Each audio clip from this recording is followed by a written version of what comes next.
Years ago, I stopped setting goals altogether because I felt like I was on a goal treadmill. I set goals and achieved them over, and it wasn't making me happier. So I stopped for years and just worked on what I felt inspired to do. Only that took me in so many directions that I ended up in the busyness trap that you heard about in episode 14. So I've been interested in how to set goals in a way that leaves you feeling fulfilled and takes you in the right direction for you. And I've studied goal setting for years. Setting goals is important because the top 5% of performers set goals. And if you want to succeed in business, this is a sure way to get farther than you would by just taking what comes your way. So if you have aims to move up in your career and lead at the senior levels to be part of the decision making instead of executing on other people's decisions, you'll want to stick around for this episode. I'm Jill Avey, a career success coach, and this is Sister Smart Leadership, the show that explores how women can rise from director to vice president and beyond by fully leaning into their feminine energy as their biggest advantage. Let's get you one step closer to the recognition and promotion you deserve. I'm joined here today by our Sister Smart coach who coaches our senior leaders. Her name's Lisa Kollisch, and we're going to take you through the SisterSmart method of setting goals that we feel works best for women. The way goal setting works for most people is that the company gives you a set of strategic objectives and then asks you to set your goals. This usually results in goals that are good for the company, but not necessarily good for you.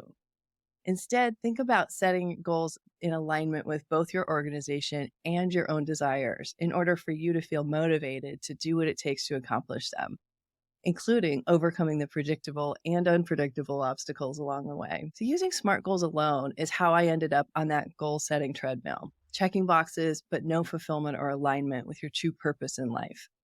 We want you to set goals, not just for your work, but for your whole life. And in order to do this, we need a little upfront work to think about your purpose first. So Lisa, how can our listeners find their purpose? Yes, purpose is very important. It's really essential that before you identify your goals and go out in the world to achieve them, that first you explore who you are and what you want and why you're here, and what would give purpose or a sense of meaning to your life. Now, I know that may sound a little bit overwhelming because it's a huge purpose, but it is important that our goals have some juice behind them. Otherwise, they're just like a checklist of things to check off, and it's really hard to stay committed to them. So when we live into our purpose, our life has meaning. Research says that a predictor of not just psychological health, but also physical health and general well-being across diverse cultures. So knowing the why behind your goal, which the author Simon Sinek and Coach Simon Sinek talks a lot about, knowing the why behind your goals, it gives you the motivation that you need to achieve them even when there are obstacles to overcome. So one really good way to do this work is something called ikigai. And it comes from Japanese culture, and it's an exercise. And it helps you find the intersection between personal fulfillment and professional fulfillment. So there are 4 key areas that you explore. Where those 4 things intersect is your ikigai. It's your meaning. It's your purpose. So the first one is what you love to do. So what gets you excited? What do you like to talk about for hours? What do you enjoy doing or learning about? So what you love to do. The second one is what does the world need? The world is full of problems. What are the problems that need to be solved? Are you in a field that's obsolete and need to retrain?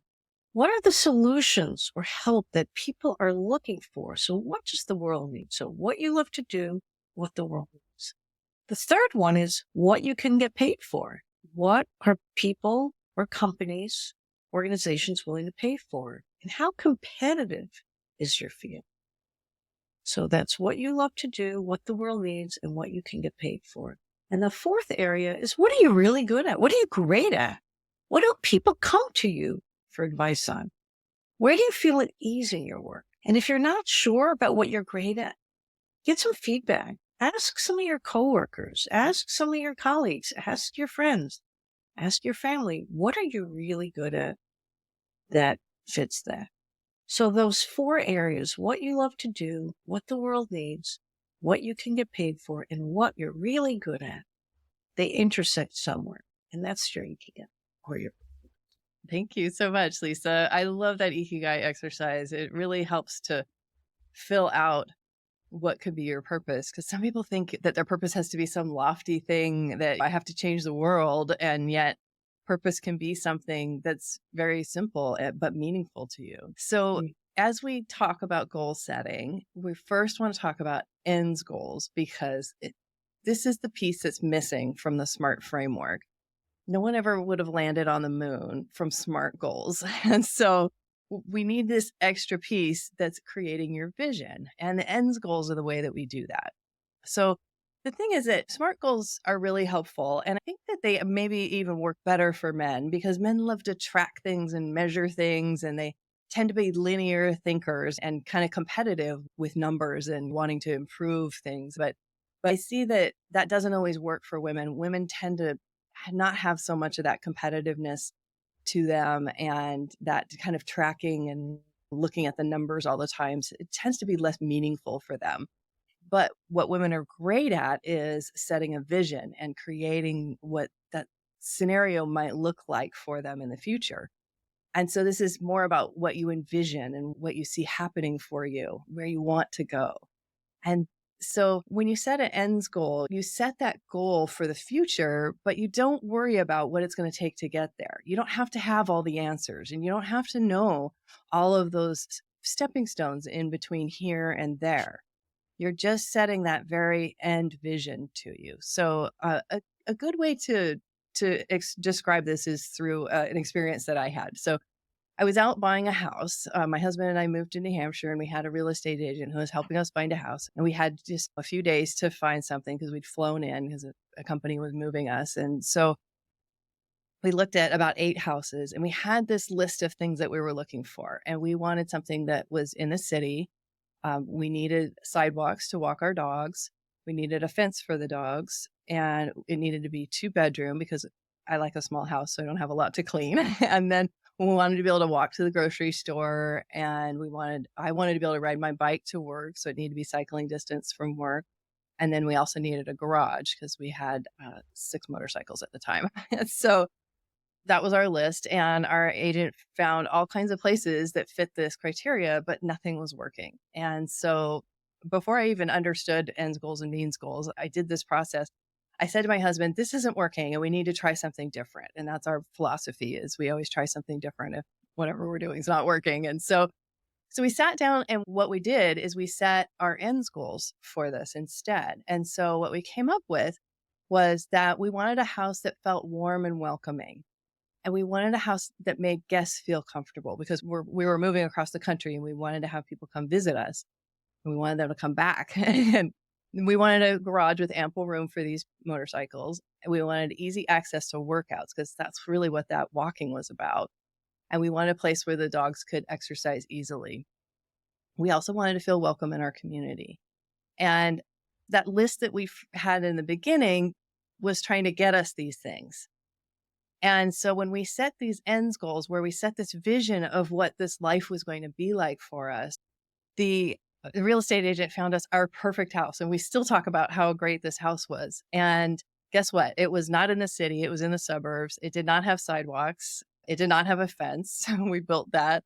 It had 3 bedrooms. It was twice the size of the house we were leaving in Seattle. We could not walk to the grocery store. I could ride my bike, and it had a beautiful garage, but it didn't have all of these major criterias that we had set out because we didn't know what we didn't know. And so what ends goals help us do is to let all the other forces in the world, your higher power included, come into play for you and help you get there. I talk about this as when you're driving a car at night and you can only see as far as the headlights, and you don't know what else is down there in front of you on the road.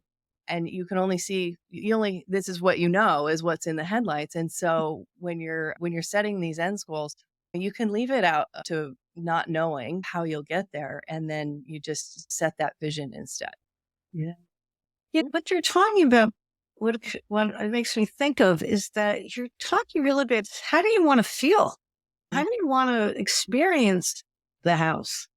And Exactly. some of the details are less important than the ultimate, how do I want to feel there? And that their different details could help you get to the same place is what you're saying. Exactly. Yeah.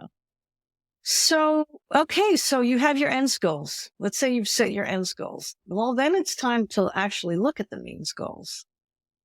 And by means goals, we mean like the stepping stones that you need to get to your goals, to get to the end states or the interim goals or every project along the way that's going to get you to the end goals. So the ends goals, as Joe was saying, are vision oriented. The means goals are action oriented. They're more concrete. They're practical. And the best thing to do is to break means goals into small pieces so that we can take more action. Every time we take more action, we get more accomplishment, we get more celebrations, and this fuels us to get to our end goals. Now, going back to something Jill said earlier, she was talking about SMART goals, which many people know about. So SMART stands for specific, measurable, attainable, realistic, and time-bound. And those are useful criteria, but they're really not enough, at least not for most. So we talk about smarter goals. We add an E and an R at the end. So these are smarter goals. So we add the word exciting, E for exciting, R for resonant. If your goals don't feel exciting and resonant to you, it's going to be really hard to stick with them, these means goals, to stick with them. You want to get to the point where for each of these means goals, it's a hell yeah. Hell yeah, I want that. Yes, I want that. That's what's going to keep you going, even during the hard times. Another thing that's really important with setting means goals is what I like to call a learning or a growth mindset. So there's always that question with means goals is how aggressive a goal do I want to have? How much of a stretch goal do I want to be? Because after all, if I fail, if I don't accomplish it, I don't want to feel bad. But I also want to stretch because you never know what I could actually accomplish. I'd say the most important advice I could give is to have a learning mindset and know that even if you don't accomplish your means goals exactly the way you want it to, or you make mistakes along the way, we learn, we all learn and grow every time we make a mistake or we don't accomplish something, as well as when we accomplish something, and sometimes even more from when we don't accomplish. And then those learnings we incorporate into our lives and they make us smarter going forward. So this question is, what am I going to learn on this journey? Is a great way to approach goal setting so that you might take some risks to set goals that are a little more ambitious than you would have thought of, knowing that if you don't get there, you've learned something and you're not going to give yourself the whole time. The other thing I wanted to say about this is make this process your own. Sometimes it's difficult to have a clear vision. Like you can't have a vision, but you want to work on the means goals and the ends. Sometimes it's helpful to start with your means goals if you don't have a clear vision. And the metaphor we like to use is it's kind of like a staircase. So if you're going up the stairs and there's a door and you can't see beyond the door until you get to the top of the staircase, and then you open the door and then you see, oh, there's another staircase or whatever. Don't worry if you don't know what's behind the door.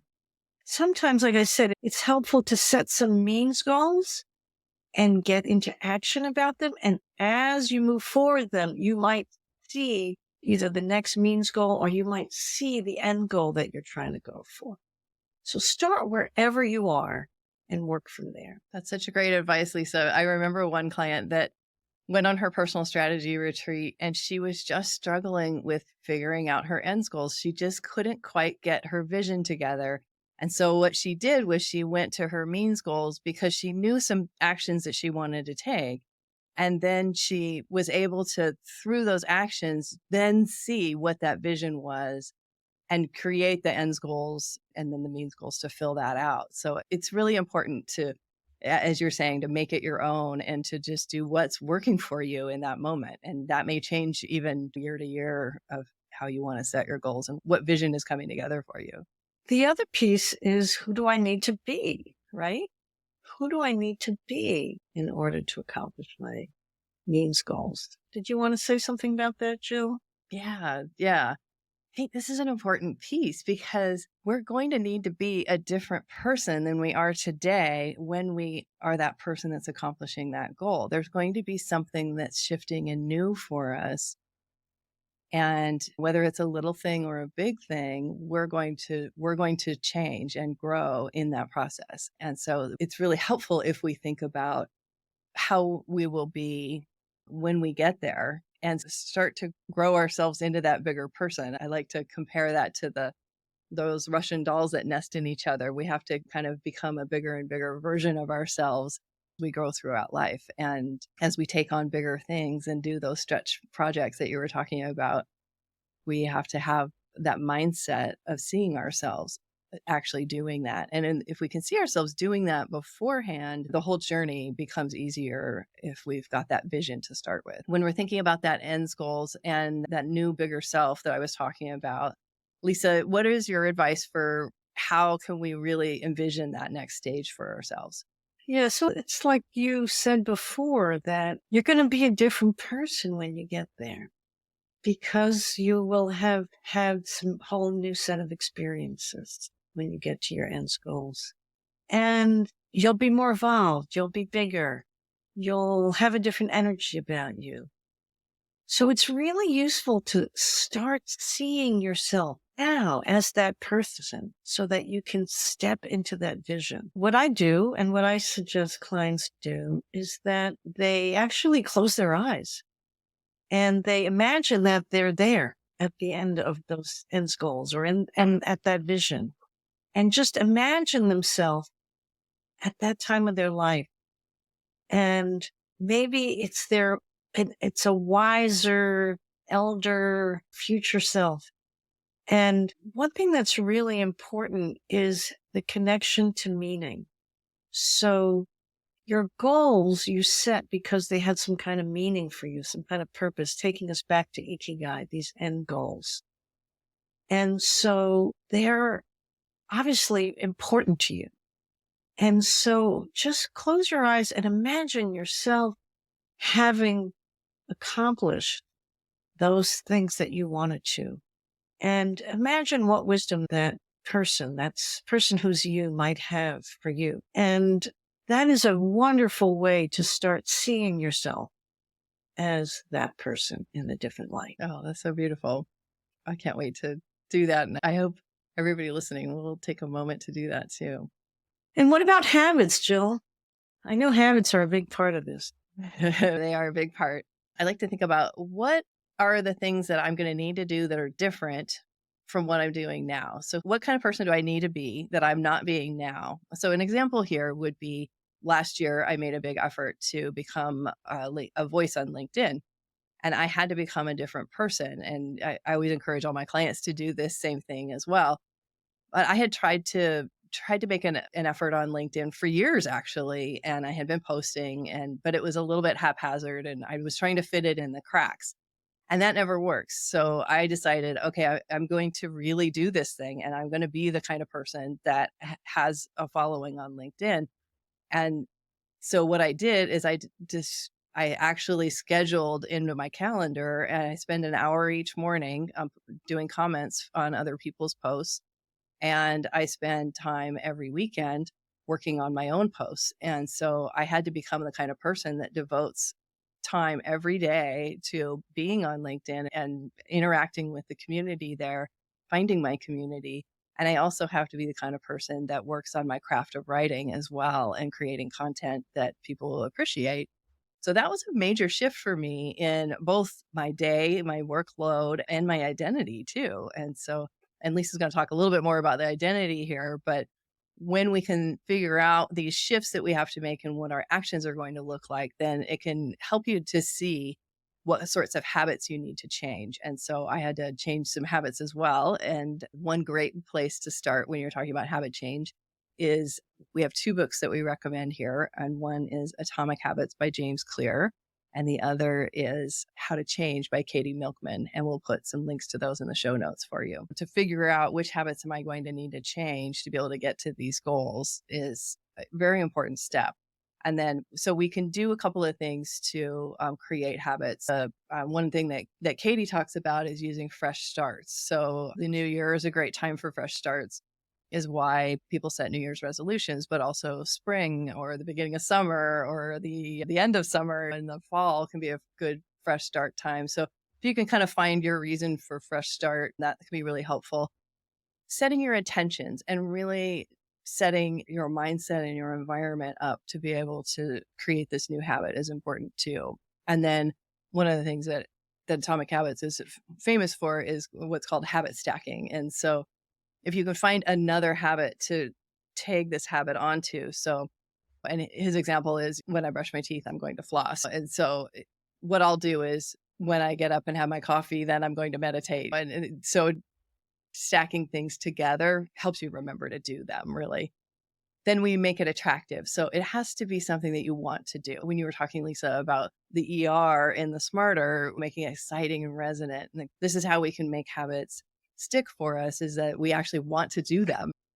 I like to look for the joy in it. Go back to Marie Kondo and figure out, hey, is this new habit bringing you joy? And it should be. If you need some help with that, you can use what's called commitment devices. An example of this was I wanted to start working out. And so I joined this Pilates studio, and they had this policy where you only have so many slots in the studio. You had to book it ahead of time. And if you didn't show up, they charged you $14 and donated that to the scholarship fund.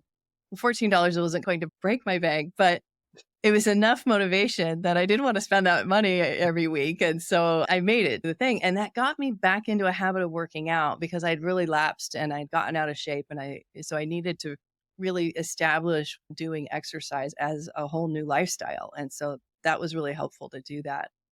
And then the third thing is called make it easy. So cue-based plans are one of the things that's most helpful. And so it's, you tell yourself when X happens, I will do Y. And so you figure out what your X is for this new habit. What is the thing that's going to basically remind you to do this? It's a little bit like habit stacking, but it can be used in all kinds of different ways. So when I walk through the door of my office, I'm going to do something. When I sit down, I'm going to do something. So we can use those cues to be really helpful.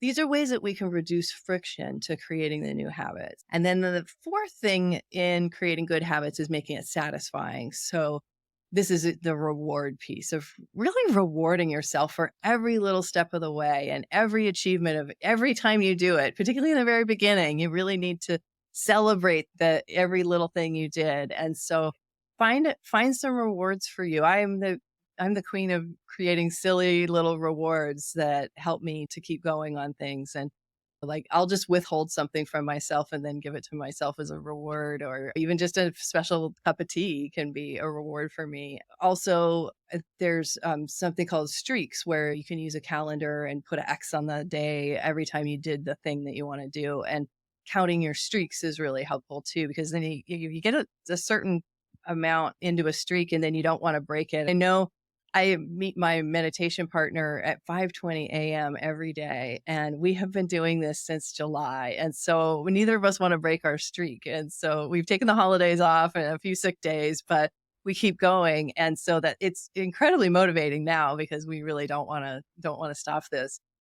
And then the final thing here that I want to say is, don't beat yourself up. Part of making it satisfying is just being gentle with yourself. If you stop, if you don't do it, if you break your habit, just get back on the horse. Like, don't let that get you down. Just pat yourself on the back and go, yeah, tell yourself making habits is hard. This is hard work that I'm doing, and it doesn't always work the first time. And it's not a matter of doing it every single day or every single time. The part that's important about creating habits is that we do it, and that we keep doing it, and that we keep coming back. So that's really, in a nutshell, how to create good habits. And we'll put links in the show notes about those with those two books because they're really helpful in doing that. So what we've talked about is finding your purpose by doing Ikigai exercise. And we've talked about ends goals and means goals, the habits that we'll need to get there, and who our future self is going to be, and what that's going to look like. At the end of each episode, we like to give you 3 shifts that you can make today to start your goal setting. So we have a step-by-step process to take you through your goal setting. First, do the Ikigai exercise that we talked about. And you will find the link to the free guide on how to do that in the show notes. And then next, watch our free video training on how to set ends goals and means goals at sistersmart.com/goal setting, all one word. This is also linked below. And finally, fill out the worksheets that you'll get in that training to create your ends goals that create that vision of where you want to go. And then you can use our smarter goal worksheets to think through your means goals as well. So think about one goal that you would like to make. What is the smallest possible step that you could take to get that goal started? If you're watching on YouTube, let us know in the comments what you would do first. Are you ready to try setting ends goals and means goals so that you can be one of the top 5% performers? Go to the show notes and download the Align with Purpose guide to find your Ikigai and watch the free video course on SisterSmart goal setting. The links are in the show notes. And if you want to dive deeper into women's leadership and how to move up in your career, subscribe either on YouTube or wherever you listen to your favorite podcasts. I'm on a mission to help more women get into leadership and stay there. And if that's aligned with you, I'd love to have you be part of this community and tune into more episodes on Sister Smart Leadership that will help you become the leader you want to be. If you're ready to fully lean into your feminine leadership and get promoted from director to vice president and beyond, hit that subscribe button so you'll get all the episodes to come. And check out the recommended video here to see how women are rising up without playing by the old rules that built these male-dominated industries and systems.